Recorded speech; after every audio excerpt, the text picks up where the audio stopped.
The choir was in the middle of "Great is Thy Faithfulness" when the sanctuary doors opened and two police officers walked in.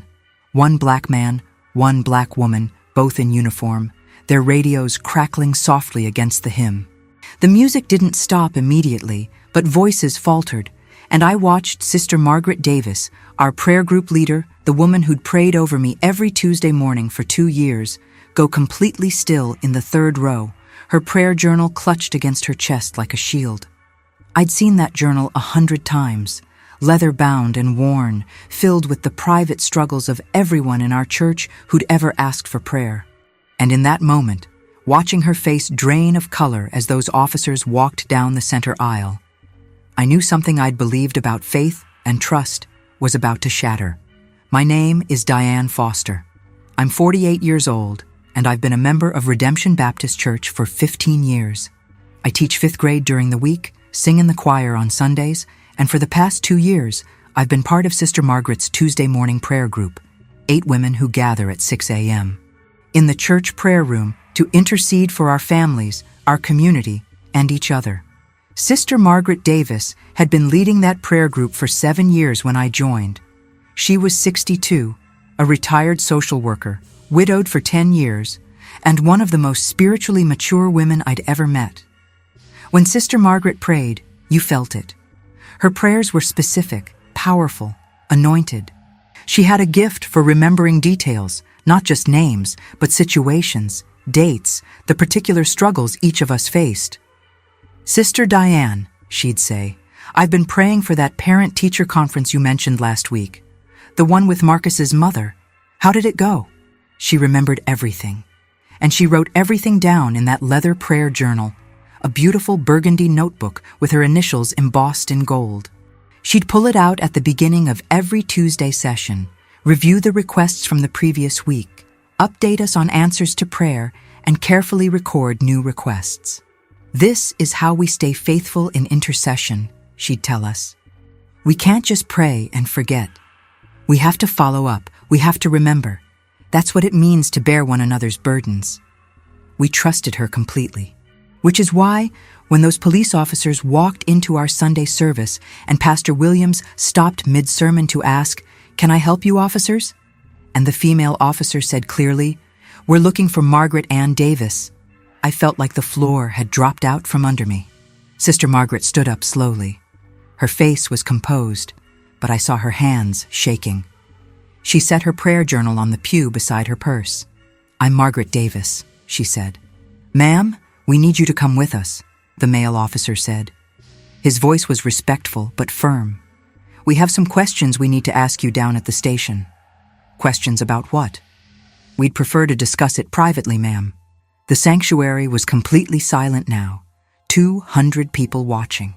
Sister Margaret looked at Pastor Williams, who looked as confused as the rest of us. "Am I being arrested?" she asked. "Not at this time, but we do need you to come with us. Now." She picked up her purse, left the prayer journal on the pew, and walked out of the sanctuary with the police, her head held high, her back straight. We all sat there in shock. Pastor Williams tried to resume the service, but it was useless. How do you preach about God's faithfulness when the woman who leads your prayer ministry just got escorted out by police? "Let's close in prayer," he finally said. "And let's remember that we don't know what's happening here. We don't jump to conclusions. We wait for truth, and we pray. But we did jump to conclusions. We were human." After service, the fellowship hall was chaos, everyone speculating. Maybe it's a mistake. Maybe it's about her late husband's estate. Maybe she witnessed something. Maybe someone filed a false report. First Lady Sandra Williams, Pastor Williams' wife, was trying to calm everyone down.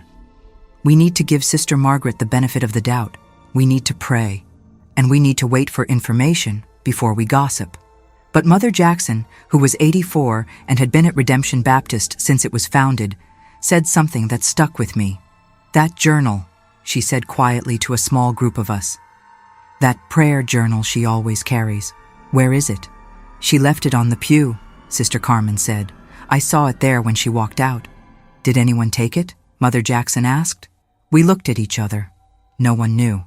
"We should find it," Mother Jackson said. And we should probably give it to Pastor Williams for safekeeping. I volunteered to go back into the sanctuary. Most people had left by now. I walked to the third row where Sister Margaret had been sitting. The prayer journal was gone. I checked under the pew, checked the surrounding rows. Nothing. Someone had taken it. That night, I couldn't sleep.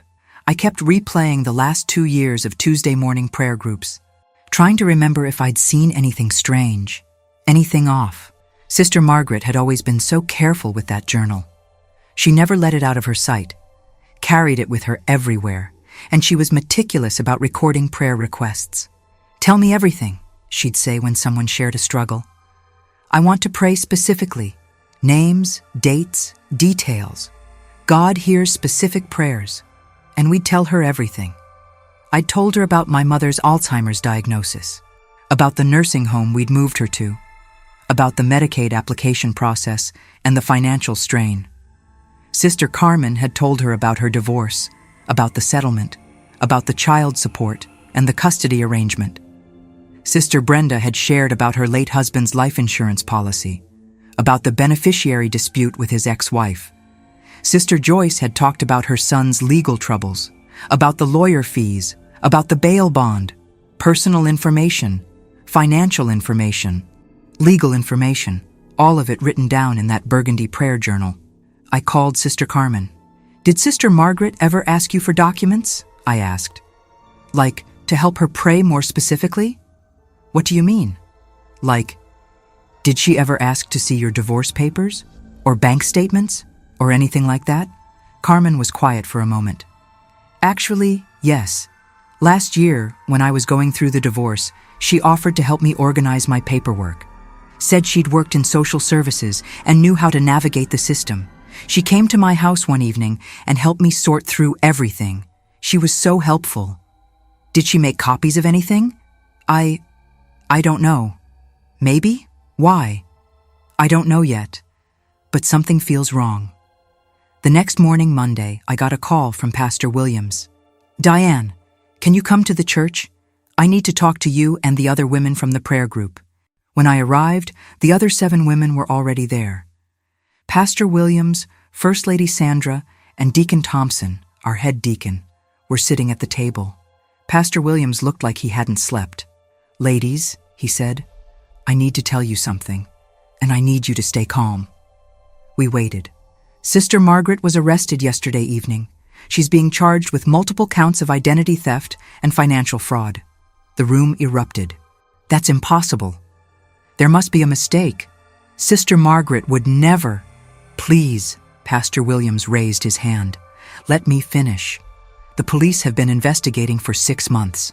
They have evidence that Sister Margaret has been stealing identities and accessing financial accounts belonging to multiple people, all of them elderly, widowed, or going through financial crises.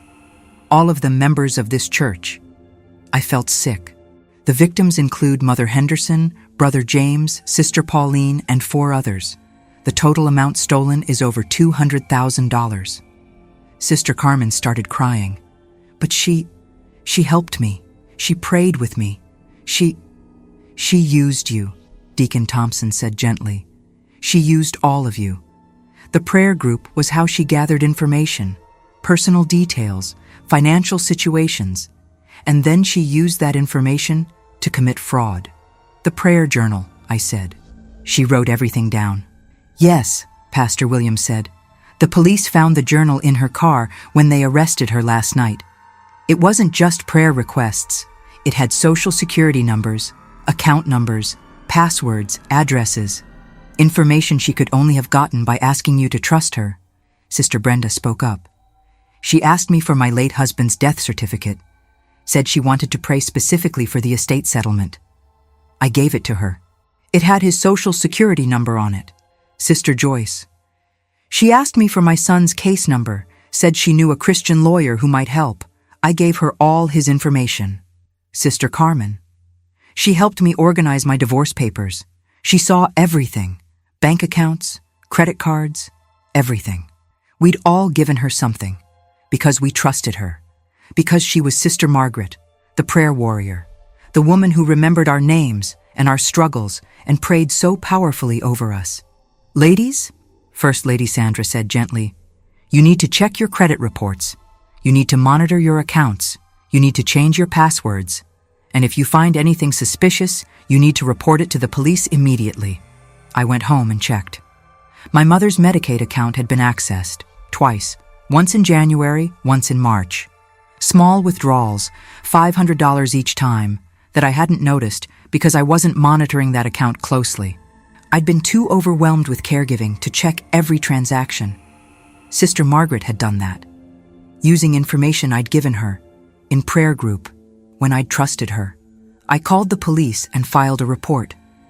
Over the next week, more victims came forward, not just from our prayer group, but from other ministries Sister Margaret had been part of. The hospitality committee, where she'd volunteered to help widows fill out insurance paperwork. The benevolence ministry, where she'd assisted elderly members with financial applications. She'd used her position as a trusted church leader to gain access to vulnerable people's personal information. And then she'd stolen from them, systematically, for at least 5 years. The Tuesday after her arrest, our prayer group met anyway. We sat in the prayer room where we'd gathered every week for 2 years, and we didn't know what to say. Finally, Mother Jackson spoke. She'd been asked to temporarily lead the group. What happened here was a violation of trust, she said. Sister Margaret used holy language to do unholy things. She used prayer as a weapon. She used our faith against us. And that is not from God. How did we not see it? Sister Carmen asked, crying. Because she was good at it, Mother Jackson said. Because she knew how to sound spiritual, how to seem caring, how to ask questions that seemed like pastoral concern but were actually information gathering. That's what predators do. They find vulnerable people, gain their trust, and exploit it. But she prayed, Sister Brenda said. She prayed so powerfully. How could someone pray like that and do what she did? Because prayer can be performed, Mother Jackson said.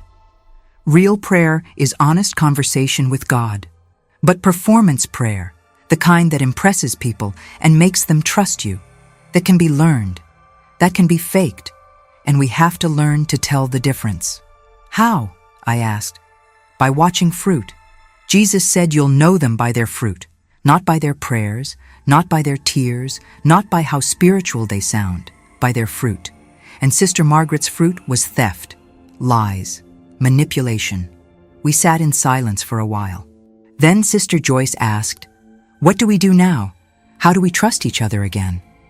"Carefully," Mother Jackson said. "With wisdom, with boundaries. We don't share personal information in group settings anymore. We don't give out social security numbers or account details to anyone, no matter how spiritual they seem. We verify everything. We protect the vulnerable.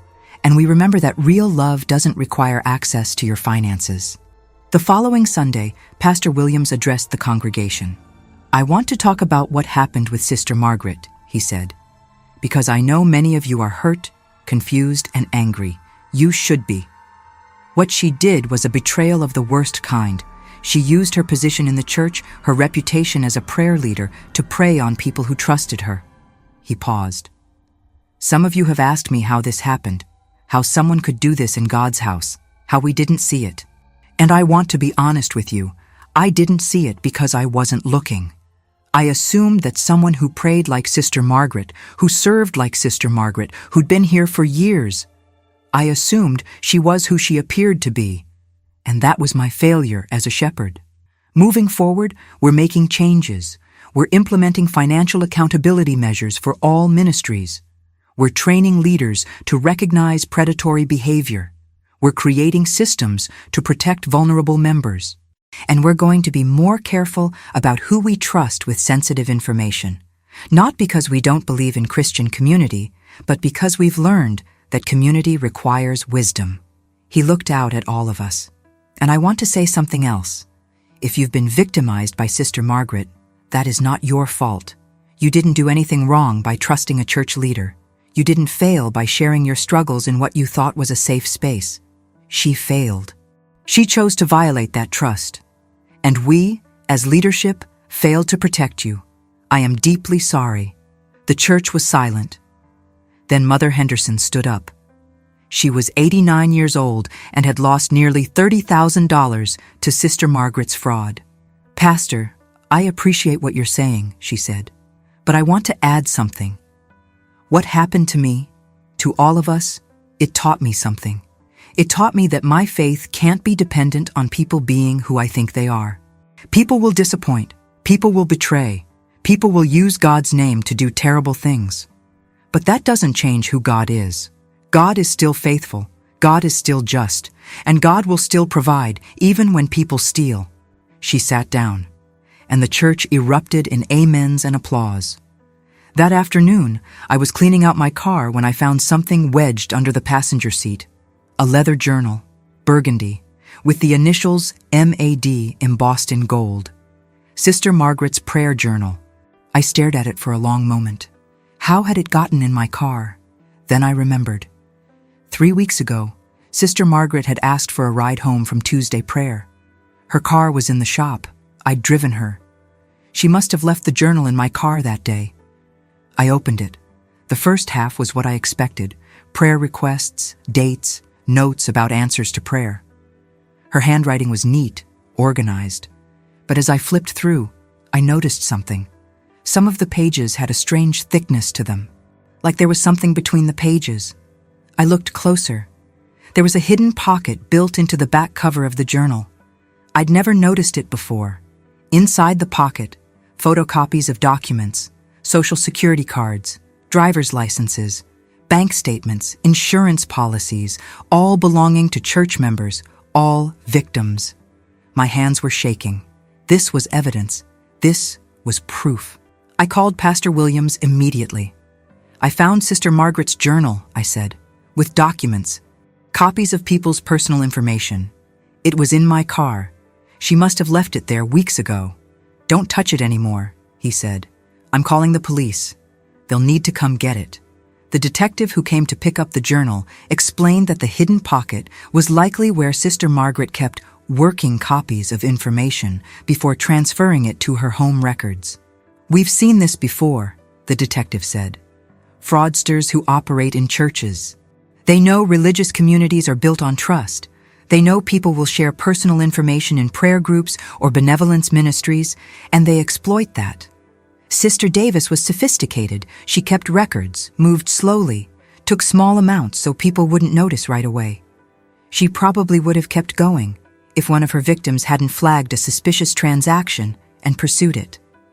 "Who caught her?" I asked. "Brother James. He saw a charge on his deceased wife's credit card. Called the bank. Started asking questions. That's what triggered the investigation. He saved a lot of people from losing even more." Brother James was 83. His wife had died 2 years ago. He'd been part of the grief support group that Sister Margaret facilitated. He'd been careful, vigilant, and his vigilance had exposed her. The trial happened 6 months later. Sister Margaret pled guilty to 14 counts of identity theft and fraud. She was sentenced to 5 years in federal prison and ordered to make restitution to her victims. At the sentencing hearing, the prosecutor read a statement from Mother Henderson. "Sister Margaret Davis used my faith against me. She used my trust in God's people to steal from me. But she didn't steal my faith, she didn't steal my peace, and she didn't steal my ability to trust again, though now I trust with wisdom, not naivety. I forgive her. But forgiveness doesn't mean no consequences. It means I release my bitterness so I can heal." The Tuesday morning prayer group still meets. We have new leadership, new guidelines, and new boundaries. We pray for each other. We support each other. But we don't share Social Security numbers. We don't exchange financial documents. And when someone asks for specific details to pray better, we pause and ask ourselves, why do they need that information? Trust is rebuilt slowly, with transparency, with accountability, with wisdom. I still sing in the choir. I still teach 5th grade. I still serve at Redemption Baptist. But I'm different now. More discerning, more careful, more aware that spiritual language can be used to manipulate, that prayer can be weaponized, that someone's reputation for holiness doesn't guarantee their character. There's a verse in 1 John 4:1 that says, "Beloved, Do not believe every spirit, but test the spirits to see whether they are from God. For a long time, I thought that verse was about false teaching, about doctrine. But now I understand it's also about people, about testing whether someone's actions match their words, about watching fruit, not just listening to prayers. Sister Margaret sounded spiritual. She prayed beautifully. She remembered details. She seemed to care. But her fruit was theft. Her fruit was lies. Her fruit was predation on the vulnerable. And no matter how holy the language, fruit doesn't lie. God protected us, not by preventing the betrayal, but by exposing it, by giving Brother James the vigilance to catch it, by giving our church leadership the courage to address it, by teaching us to trust Him more than we trust appearances. We lost money. We lost innocence. We lost a kind of trust that we'll never get back. But we gained something too: discernment, wisdom, a deeper understanding that faith doesn't mean blind trust in people. It means trusting God while using the wisdom He gives us to protect ourselves and each other. If this story spoke to you, if you've ever been betrayed by someone who used spiritual language to manipulate, if you've ever had to rebuild trust after church hurt, I'd love to hear from you. Hit that like button, leave a comment, let me know you're listening. And subscribe to this channel because we share stories every week about real faith, real struggles, and what it means to stay grounded in God when people fail us. This is Diane Foster reminding you that prayer is powerful, but performance prayer is dangerous. And the difference is found in the fruit, not the words. Be blessed. Let me ask you, have you ever seen someone hide behind prayer to control others? To gather information? To manipulate? Drop a comment. Your discernment could help someone else.